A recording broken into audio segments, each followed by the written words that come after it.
स्वागत है सभी बच्चों का। और सिंपल सेंटेंस हम लोग पढ़ चुके सिंथेसिस में, चूँकि आज मेरा टॉपिक सिंथेसिस ही रहेगा। सभी जानते हैं कि हम लोगों ने सिंपल सेंटेंस 8 प्रकार से बनाना सीखा है।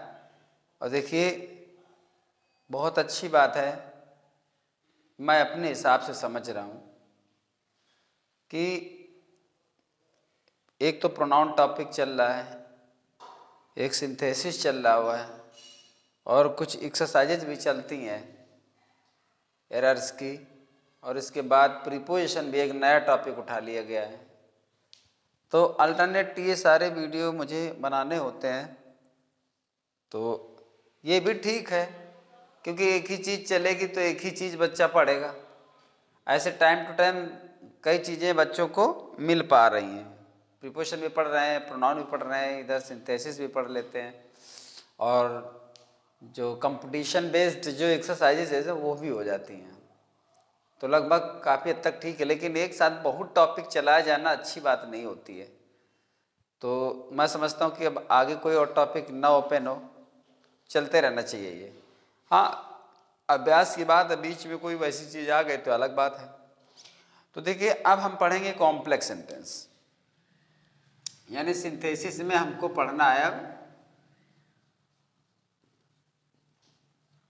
Complex sentence.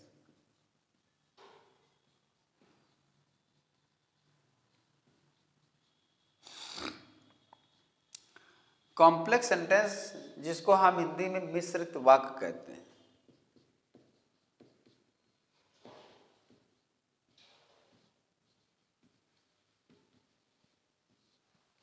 लेकिन ये मैं अभी पढ़ाऊंगा नहीं। उसकी वजह ये है कि कॉम्प्लेक्स सेंटेंस पढ़ने से पहले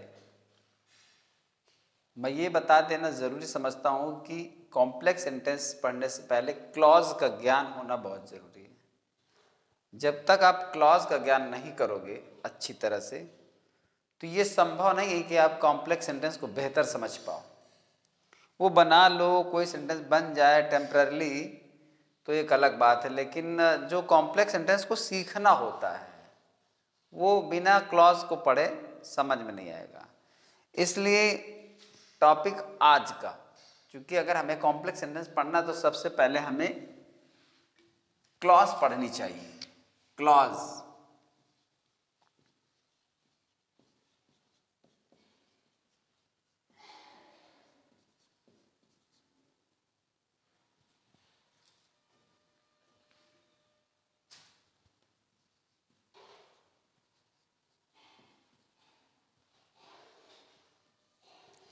तो क्लॉज का विश्लेषण हम करते हैं, क्लॉज एनालिसिस सबसे पहले ये जरूरी है।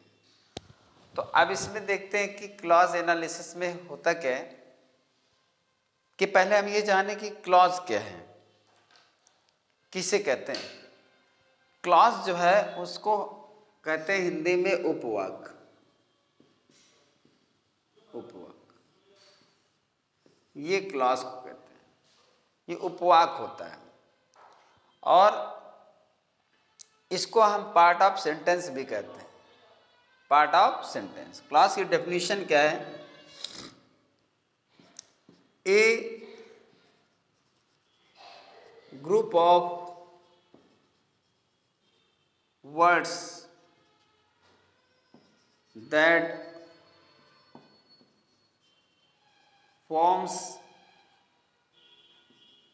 a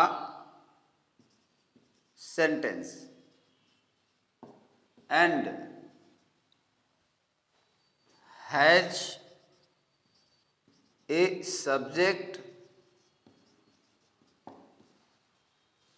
and predicate of its own is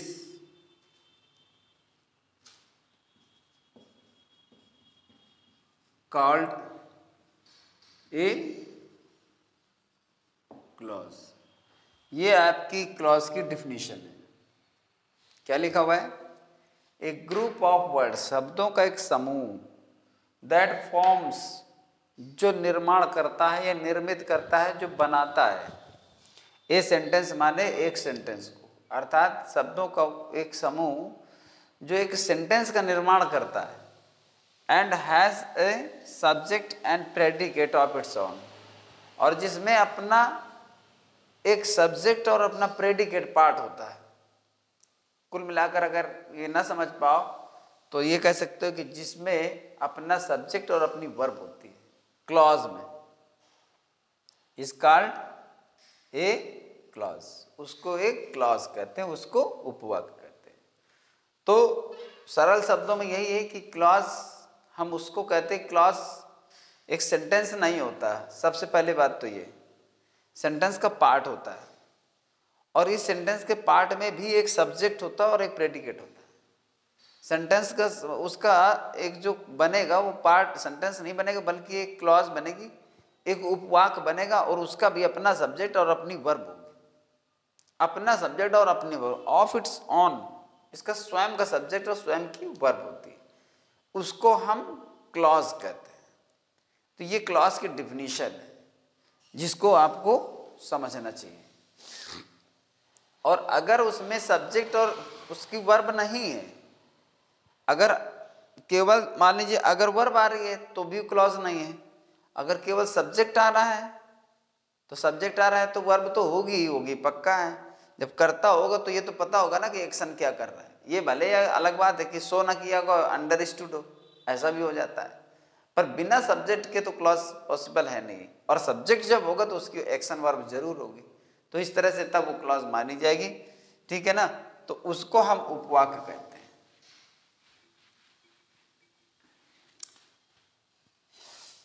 अब देखिए ये क्लॉज 3 प्रकार की होती है, इसके kinds of a clause.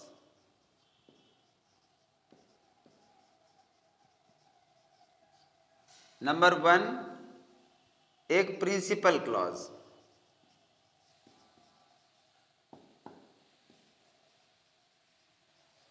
Number 2 subordinate clause.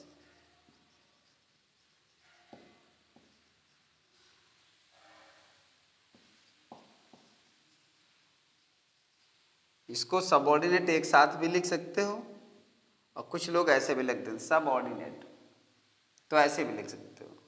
और नंबर 3 है कोऑर्डिनेट क्लॉज। देखिए बहुत जटिल मामला है यहाँ पर, बहुत अच्छी तरह समझना। और जिस स्टूडेंट को, मैं फिर कह रहा हूँ, जो स्टूडेंट क्लॉज नहीं समझ पाएगा वो कॉम्प्लेक्स सेंटेंस नहीं समझ पाएगा। तो सबसे बड़ी रिस्पॉन्सिबिलिटी है पहले कि आप क्लॉज को समझ लें, क्लॉज को बेहतर ढंग से समझ लें। जानना समझ में आए तो दोबारा मुझको फिर कमेंट करिएगा। क्लॉज समझ में आएगा तो कॉम्प्लेक्स सेंटेंस में, कॉम्प्लेक्स सेंटेंस आप समझते हो कि सिंपल सेंटेंस तो कठिन होता है, ये कॉम्प्लेक्स सेंटेंस भी आसान नहीं होता। कॉम्प्लेक्स माने ही होता है जटिल। तो प्रिंसिपल क्लॉज जिसको हम कहते हैं प्रधान उपवाक्य या मुख्य उपवाक्य भी कह देते हैं।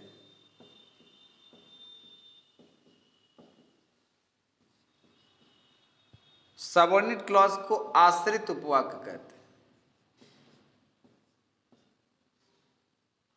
आश्रित उपवाक्य, और इसको कहते हैं समान पदी उपवाक्य।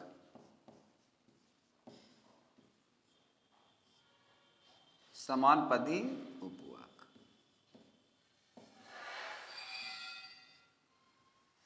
ये 3 इसके प्रकार हैं, ये क्लॉज के प्रकार है। 3 प्रकार की क्लॉज होती है। प्रिंसिपल क्लॉज जिसको हम प्रधान उपवाक्य या मुख्य उपवाक्य कहते हैं। सबऑर्डिनेट माने होता है अधीन, किसी के गुलाम, किसी के वश में, किसी पर आश्रित। क्योंकि जो अधीन होगा वो किसी न किसी पर आश्रित होगा, तो उसको हम आश्रित उपवाक्य कहते हैं, सबऑर्डिनेट क्लॉज कहते हैं। और ये लिखा हुआ कोऑर्डिनेट क्लॉज। कोऑर्डिनेट एक समान पदी उपवाक्य होती है। तो ये देखिए अभी समझते हैं कि प्रिंसिपल क्लॉज क्या होती है, सबऑर्डिनेट क्लॉज क्या होती है, और ये समान पदी उपवाक्य क्या होती है।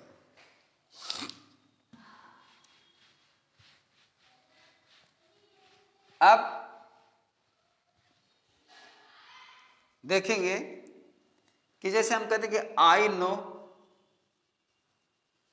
That the sun is very hot.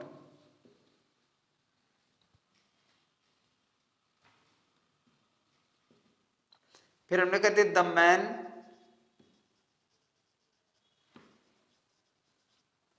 who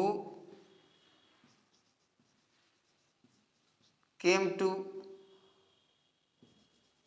me yesterday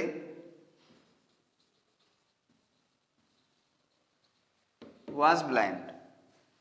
और जैसे कह दें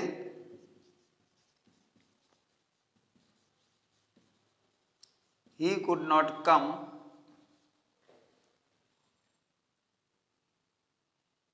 because he was ill। ये 3 सेंटेंस लिखे हैं। तीनों सेंटेंस में आपको ध्यान ये देना है कि देखिए एक कंजंक्शन ये लिखा हुआ है जो दोनों तरफ के सेंटेंसेस को कनेक्ट करता है। दोनों तरफ के सेंटेंसेस को क्या करता है, वो कनेक्ट करता है। मतलब इस तरफ के सेंटेंस को भी और इस तरफ के भी सेंटेंस को भी कनेक्ट करता है। इसके बाद जैसे द मैन लिखा है, यहाँ पर एक ये कंजंक्शन आ रहा है लेकिन इसके साथ एक सब्जेक्ट और वर्ब की तरह यहाँ पर शो किया गया है। और फिर यहाँ पर ये कुछ सेंटेंस है। यस्टरडे वाज ब्लाइंड नहीं है तो देखना पड़ेगा कि किस तरह का स्ट्रक्चर है ये। He could not come, he was ill, इन दोनों को कनेक्ट कर रहा है बिकॉज कंजंक्शन। इसमें आपको ये समझना है कि क्लॉज, क्लॉज का मतलब उपवाक। देखना सब्जेक्ट और वर्ब, जब सब्जेक्ट और वर्ब दिखी तो एक तो पार्ट ये हो गया, द सन एक सब्जेक्ट ये और एक ये वर्ब, तो एक क्लॉज ये हो गई। 2 उपवाक हैं जो दैट कनेक्टर से जुड़ी हुई है। और ये पूरा क्या है, ये पूरा यहां से लेकर के यहां तक एक सेंटेंस है जो कि एक कॉम्प्लेक्स सेंटेंस है। लेकिन ये इतना अगर कहा जाए तो ये इस सेंटेंस का भाग है जिसको हम क्लॉज कहते हैं। ये आपका उपवाक है, ये भी उपवाक है। तो दोनों उपवाकों को मिलाकर के दैट को जोड़कर दैट से जोड़ा गया है और तब बना है कॉम्प्लेक्स सेंटेंस। तो ये क्लॉज है। मैं केवल अभी क्लॉज को आइडेंटिफाई करा रहा हूं कि आप क्लॉज को समझिए। फिर यहां पर एक देखिए द मैन है, वाज ब्लाइंड है, और ये पार्ट आपका दूसरा है। जब प्रिंसिपल क्लॉज स्प्लिट हो जाती है और उसके बीच में सबऑर्डिनेट क्लॉज आ जाती है तब इस तरह का स्ट्रक्चर आपको देखने को मिलता है। Principal clause, the man was blind who came to me yesterday, जो मेरे पास आया था कल वो आदमी अंधा था। यानी आदमी जो मेरे पास कल आया था अंधा था। तो ये अंधा किसे कहा गया, इस आदमी को कहा गया है। था, कौन था, आदमी था। तो ये जो आप पार्ट देख रहे हो द मैन और ये वॉज ब्लाइंड, ये प्रिंसिपल क्लॉज है। ये 2 भागों में विभाजित हो गई है और बीच में इसमें सबऑर्डिनेट क्लॉज आ गई है। लेकिन सबऑर्डिनेट क्लॉज ऐसे नहीं रखी है, वो इस रिलेटिव प्रोनाउन से जो कि एक कंजंक्शन का भी काम करता है वो इससे जुड़ी हुई है। यहाँ पर एक कॉमा दिया जाता है, यहाँ पर भी कॉमा दिया जाता है।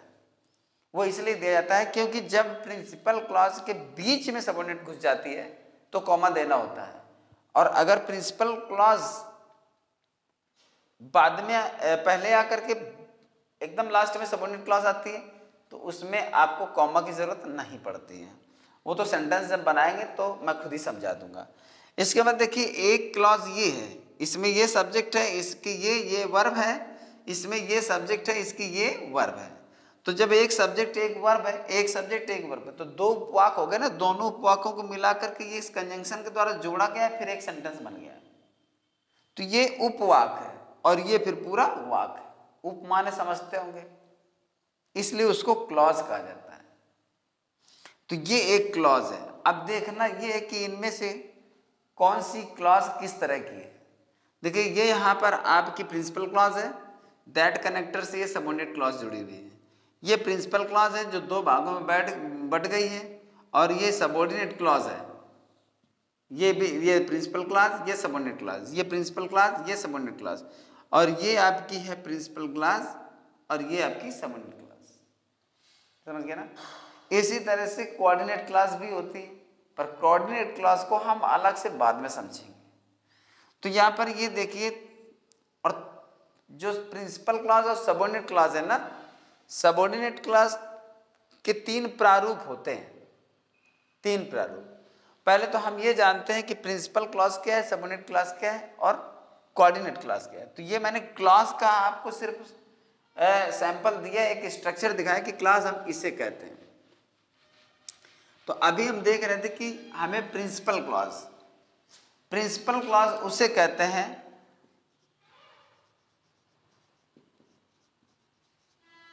प्रिंसिपल क्लॉज जो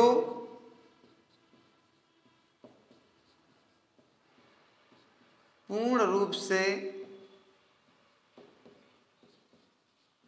स्वतंत्र हो, इसीलिए उसको प्रधान उपवाक्य भी कहते हैं। मतलब वो किसी पर आश्रित नहीं होती है, उसको हम प्रिंसिपल क्लॉज कहते हैं। प्रधान उपवाक्य या मुख्य उपवाक्य, तीन क्लॉजेस होते हैं, तीन में यही प्रधान उपवाक्य होती है। तो ये पूर्ण रूप से स्वतंत्र, और इसको इसीलिए मुख्य या प्रधान उपवाक्य कहते हैं क्योंकि ये पूर्ण रूप से स्वतंत्र होती है। इसका अपने आप में पूर्ण भाव प्रकट होता है, इसको अपने भाव को प्रकट करने के लिए किसी और क्लॉज की जरूरत नहीं पड़ती है, सीधी सी बात ये।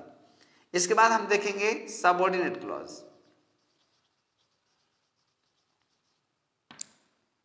सबऑर्डिनेट क्लॉज क्या होता है, इसको हम कहते हैं आश्रित उपवाक्य।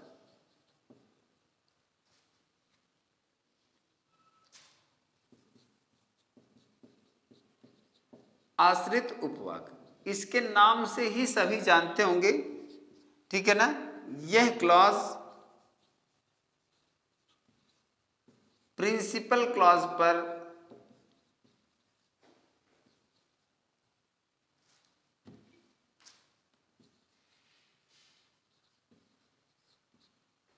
डिपेंड होती है,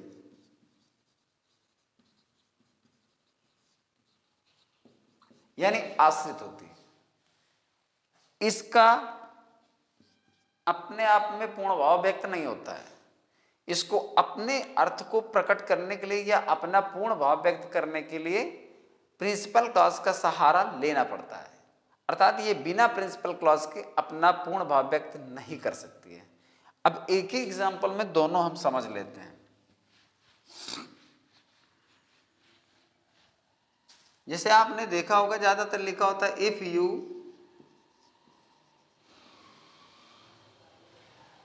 वर्क हार्ड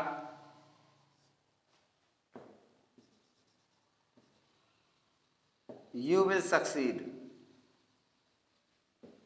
ये कह रहा है कि ये तुम परिश्रम करोगे तो तुम सफल हो जाओगे। अब हमें समझना ये है कि प्रिंसिपल क्लॉज कौन है और सबऑर्डिनेट क्लॉज कौन है। तुम सफल हो जाओगे ये कहने में आपको कहीं पर किसी भी कंजंक्शन या किसी अन्य शब्द या कोई प्रतिरोध या गतिरोध या अवरोध का एहसास नहीं होता, तुम सफल हो जाओगे। और इसको पढ़ने में एक अलग प्रकार का रिलैक्सेशन फील होता है। लेकिन जब हम इसको बोलेंगे, आप सोचो जरा, इसको जब हम बोलेंगे इफ यू वर्क हार्ड, तो इसको इतना बोलेंगे कि यदि तुम परिश्रम करोगे। अगर ये बोला जाएगा कि यदि तुम परिश्रम करोगे और बोलकर शांत हो जाओगे, तो सामने वाला यही आपसे रिजल्ट मांगेगा या आगे आपसे एक्सपेक्ट करेगा कि अगर परिश्रम करेंगे तो। इसका मतलब है कि जो चीज आप, जो सेंटेंस, जो सेंस आप बोल दो और इसके बाद भी अगर कुछ जानने की एक्सपेक्टेशन बनी रहे, तो समझ जाइए कि वो आपकी सबऑर्डिनेट क्लॉज है। कुछ अब जैसे आपने ये कह दिया कि I know that he is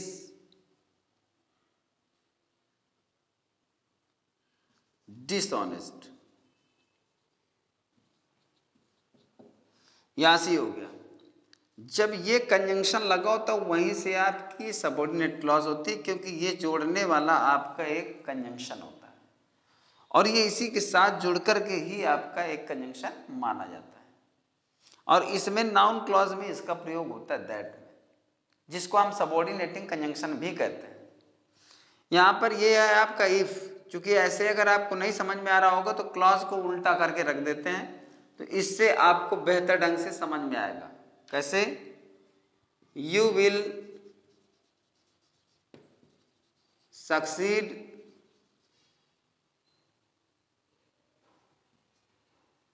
if you work hard. अब देखिए यहां से ये कंजंक्शन आपका हो गया, और जब ये कंजंक्शन हो गया तो ये आपकी सबऑर्डिनेट क्लॉज है, जो सबऑर्डिनेटिंग कंजंक्शन से ये प्रिंसिपल क्लॉज से जुड़ी है। तुम सफल हो जाओगे, ये एक आराम का, एक रिलैक्सेशन मोड में सेंस देता है। जब इसको हम कहते हैं ये तुम परिश्रम करोगे, तो ये इसका सेंस बीच में अटक जाता है। तो यदि तुम परिश्रम करोगे, ये बोलने के बाद इसकी जरूरत पड़ेगी। केवल इतना बोल करके आप सामने वाले को अपने इरादे से, अपने भाव से आप संतुष्ट नहीं कर सकते हो। तो ये सबऑर्डिनेट क्लॉज जब इसको बोलते तब पूरा एक वाक्य बनता है, ये तुम परिश्रम करोगे सफल हो जाओगे। वैसे ये देखो, मैं जानता हूं, अब ये आपकी प्रिंसिपल क्लॉज होती है, अब ये आपकी सबऑर्डिनेट क्लॉज है। कैसे? कि वह एक ईमानदार आदमी, जब आप किसी से बोलोगे कि वह एक बेईमान आदमी, डिसऑनेस्ट माने बेईमान, कि वह एक बेईमान आदमी, जब इतना ही बोलकर आप चुप हो जाओगे तो बताइए क्या सामने वाला आपका मतलब समझ पाएगा कि वह एक बेईमान आदमी? और जब कह दोगे मैं जानता हूं, तब वाक्य पूरा हो गया, सामने वाला समझ जाएगा आप ये कहना चाहते हो मैं जानता हूं कि वह एक बेईमान आदमी। तो ऐसे करके ये सबऑर्डिनेट और प्रिंसिपल क्लॉज का एक कॉम्बिनेशन रहता है। जहां प्रिंसिपल क्लॉज होगी तो प्रिंसिपल क्लॉज के साथ में अगर सबऑर्डिनेट क्लॉज है तो फिर वो दोनों उपवाक्य मानी जाएंगी। और अगर प्रिंसिपल क्लॉज है लेकिन सबऑर्डिनेट क्लॉज का कहीं अता पता नहीं, तो फिर वो उपवाक्य नहीं हो, फिर मतलब that is a normal sentence. जैसे हम कहते हैं कि डू यू नो,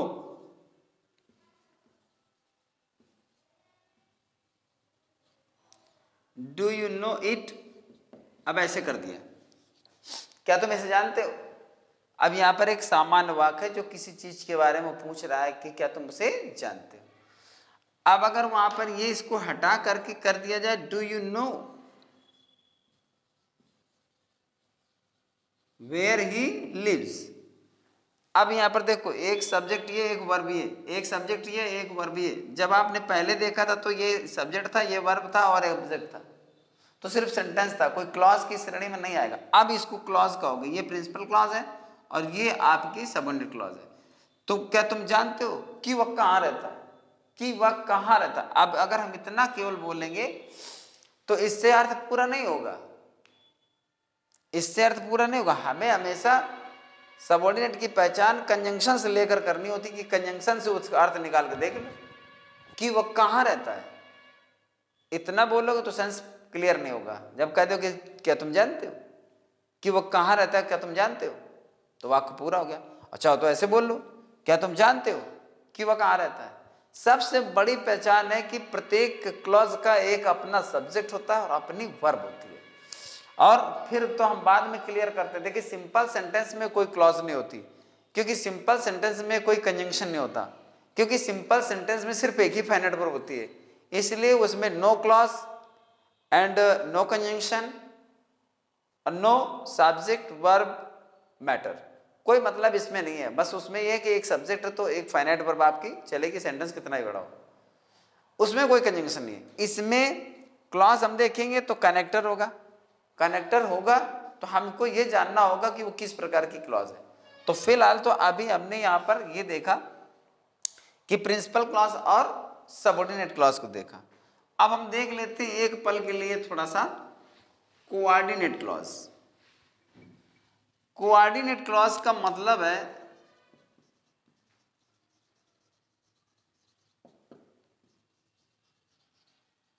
समानपदी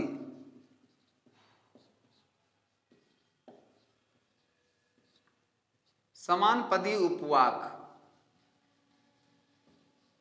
इसको समानपदी क्यों कहते हैं? क्योंकि ये प्रिंसिपल क्लॉज जो होती है उसकी बराबर दर्जे की होती है।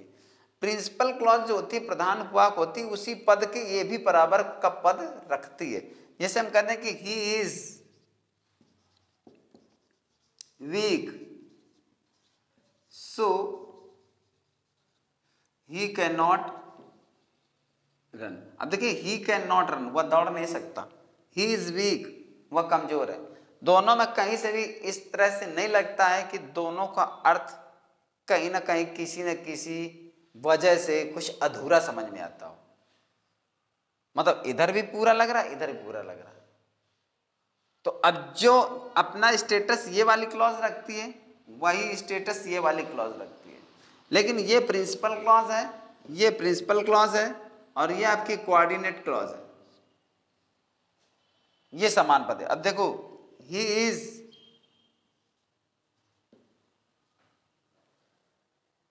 Week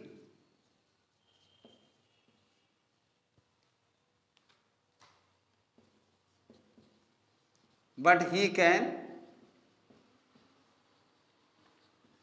run fast. वह कमजोर है, वह तेज दौड़ सकता है। आप बिना कंजंक्शन के भी इस चीज को, वह कमजोर है, वह दौड़ नहीं सकता, बिना कंजंक्शन के भी आप इस चीज को अगर बोलते हो तो समझ में आ जाता है, ये समझ लें। लेकिन हम अन्य वाक्यों में बिना कंजंक्शन, जैसे कि हमने कहा था कि यदि तुम परिश्रम करोगे सफल हो जाओगे, बात समझ रहे हो? तो अगर उसमें यदि ना लगावे, अगर ना लगावे, तो क्या बनोगे? परिश्रम करोगे या परिश्रम करते हो, सफल हो जाओगे। अब वहां पर देखिए ये चीज हो जाती है कि एक जो कंडीशनल सेंस है वो गायब हो गया। कंडीशनल सेंस ऐसा लगता है नॉर्मली कोई चीज कह रहा है कि परिश्रम करते हो सफल हो जाओगे, लेकिन जब वो कंडीशनल जो इंफेसिस करता है सेंटेंस की, यदि तुम परिश्रम करोगे, मतलब कर नहीं रहा, क्योंकि उसमें लिखा होता है कि इफ यू वर्क हार्ड, अगर इफ हटा दो तो यू वर्क हार्ड, तुम परिश्रम करते हो। जबकि इफ यू वर्क हार्ड क्या कहता है कि ये तुम करोगे, हो सकता है ना कर रहा हो। लेकिन इसमें क्या होता है, इसमें आप इसमें हटा दो, वह कमजोर है, आप लेकिन ना लगाइए, तब भी ये चीज पता चलती है वह तेज दौड़ सकता है। वह कमजोर है, वह तेज दौड़ सकता है। बिना बट बोले भी हम जानते हैं कि यहां पर उसमें कमजोर होने के बावजूद उसमें इतनी शक्ति है कि वह तेज दौड़ सकता है। वह कमजोर है, वह दौड़ नहीं सकता है। बिना सो को बोले, बिना सो आप बोलिए नहीं, बिना सो को बोले, इसका सेंस समझ में आ रहा है, उसका रिजल्ट बिल्कुल पता चल रहा है। वह कमजोर है, वह दौड़ नहीं सकता है। पर इफ जैसे या अन्य किसी वाक्य को हम लेंगे फिर आगे चल करके, उनमें से ये नहीं क्लियर हो पाता कि इसलिए ये समान दर्जे की बताया जाता है, बराबर दर्जे की बताया जाता है। लेकिन इस बात को आपको ध्यान रखना पड़ेगा कि ये प्रिंसिपल क्लास है तो प्रिंसिपल क्लास यही होगी, ये प्रिंसिपल क्लास नहीं हो सकती। उसकी वजह मैं बताऊंगा। ये प्रिंसिपल क्लास है तो यही प्रिंसिपल क्लास रहेगी, ये बराबर दर्जे की है लेकिन ये प्रिंसिपल क्लास नहीं होगी, ये कोऑर्डिनेट क्लास ही कहेगी। प्रिंसिपल क्लास यानी प्रधान उपवाक सिर्फ एक ही है, वो है प्रिंसिपल क्लास, यानी वो प्रधान उपवाक है। दूसरी सबऑर्डिनेट क्लास जो पूरी तरह प्रिंसिपल क्लास पर आश्रित रहती है, और ये है कोऑर्डिनेट क्लास, ये आश्रित तो नहीं रहती है, हाँ, लेकिन हम इसको प्रधान उपवाक नहीं कर सकते। उसका मतलब है कि जैसे सबऑर्डिनेट क्लास सबऑर्डिनेटिंग कंजंक्शन से जुड़ती है, इसी प्रकार से कोऑर्डिनेट क्लास भी कोऑर्डिनेटिंग कंजंक्शन से जुड़ती है। ये कोऑर्डिनेटिंग कंजंक्शन से जुड़ती है। चूंकि कोऑर्डिनेटिंग कंजंक्शन से ये वाली क्लास जुड़ती है, इसलिए इसी को कोऑर्डिनेटिंग कंजंक्शन कहते हैं। इसको नहीं कहते। ये कंजंक्शन इस वाली क्लास को इससे कनेक्ट करता है, ये कंजंक्शन इस वाली क्लास को इससे कनेक्ट करता है, इसलिए ये कोऑर्डिनेटिंग कंजंक्शन, और इसकी मदद से जो क्लॉज इसमें जुड़ेगी वो कोऑर्डिनेटिंग क्लॉज होगी। तो इस तरह से प्रिंसिपल क्लॉज, सबऑर्डिनेट क्लॉज और कोऑर्डिनेट क्लॉज। अभी हम फिर अगली क्लास में ये पढ़ेंगे कि वो कौन सी क्लॉजेज हैं जिन्हें हम प्रिंसिपल क्लास में जिन्हें हम कॉम्प्लेक्स सेंटेंस में पढ़ते हैं और किस तरह से पढ़ते हैं। तो अगर आपको क्लास बेहतर समझ में आ गई है तो बहुत अच्छी बात है, आगे हम इसको और थोड़ा सा मूवमेंट दे देंगे ताकि एक टॉपिक स्टार्ट हो जाए। अभी तो क्लास है, कॉम्प्लेक्स सेंटेंस स्टार्ट करके फिर आगे देखेंगे। तो कल मैं अभी इसको और लूँगा। और कहीं पर किसी बच्चे को कोई प्रॉब्लम है, कोई चीज़ नहीं समझ में आ रहा तो कमेंट करके बताइए और शेयर भी करिए, लाइक भी करिए। तब तक के सभी को शुभकामनाएं हैं मेरी तरफ से और take care and good bye.